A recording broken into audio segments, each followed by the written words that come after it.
Kisah nyata, astaga! Jenazah wanita ini melahirkan saat dimandikan. Rupanya bayinya keluar begini. Banyak kejadian aneh seringkali terjadi ketika jenazah hendak dimandikan. Kelakuan semasa hidup biasanya sangat berpengaruh saat mengalami kematian.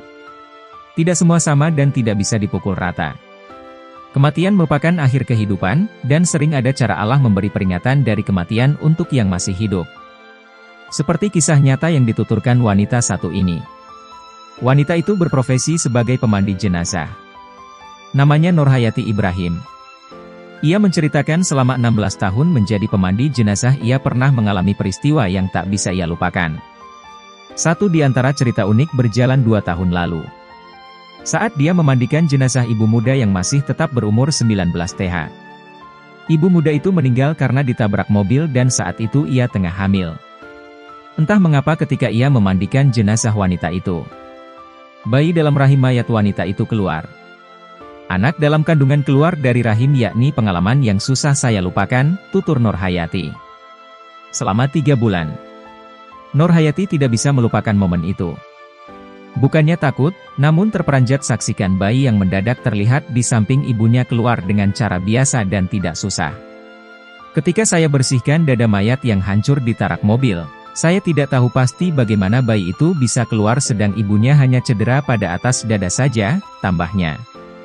Nurhayati yang juga guru mengaji di Masjid Cendewasih, Kuantan, Malaysia, ini bisa masihlah punyai banyak pengalaman unik.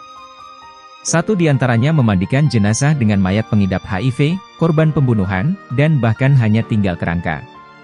Menurutnya, mengurusi jenazah yang berbau, berulat, dan hancur, yaitu tantangan sendiri. Hanya kesabaran dan keikhlasan hati saja yang dapat menguatkan hati. Sungguh mulia ibu ini, yang memiliki profesi sebagai pemandi jenazah, karena tidak sembarang orang inginkan dan bisa melakukannya. Dan mengenai kisahnya sungguh besar kuasa Allah Subhanahu wa Ta'ala. Apapun bisa berlangsung atas kehendaknya. Mandikan jenazah TSK, tangan pemandi jenazah ini tak mau lepas dari anunya. Pada zaman Imam Malik, terdapat seorang wanita yang sangat buruk akhlaknya. Dia selalu tidur bersama lelaki dan tidak pernah menolak ajakan lelaki. Sehingga ketika hari kematiannya tiba, ketika dia dimandikan oleh seorang wanita yang memang memandikan mayat, tiba-tiba tangan si pemandi mayat itu terlekat di kemaluan mayat wanita itu. Semua penduduk dan ulama gempar bakal hal itu. Bagaimana tidak, tangan si pemandi mayat terlekat sehingga semua orang di situ mati akal untuk melepaskan tangannya dari mayat wanita tersebut. Terdapat 2 cara untuk menyelesaikan masalah itu. Pertama, memotong tangan wanita pemandi mayat tersebut dan kedua tanam kedua-dua wanita itu sekaligus. Akhirnya, mereka memutuskan untuk meminta pendapat daripada Imam Malik. Imam Malik bukan calang-calang orang YG memberi fatwa. Pernah ada satu ketika, Imam Malik mendapat 40 pertanyaan, tetapi YG dijawabnya hanyalah 5. Ini menunjukkan bakal berhati-hatinya dan betapa sensitifnya beliau dalam isu agama.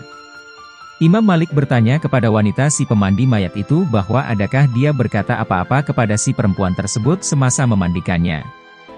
Wanita pemandi mayat itu berkata bahwa dia ada mengatakan kepada si perempuan itu sewaktu membersihkan tubuhnya. Berapa kalilah tubuh ini sudah melakukan zina? Imam Malik berkata, kamu sudah menjatuhkan kazaf, tuduhan zina, di wanita tersebut, sedangkan kamu tidak mendatangkan 4 orang saksi. Maka kamu harus dijatuhkan hukuman hudud 80 kali sebatan karena tidak mendatangkan saksi. Selepas wanita pemandi mayat itu dikenakan hukuman 80 sebatan maka terlepaslah tangannya dari mayat tersebut.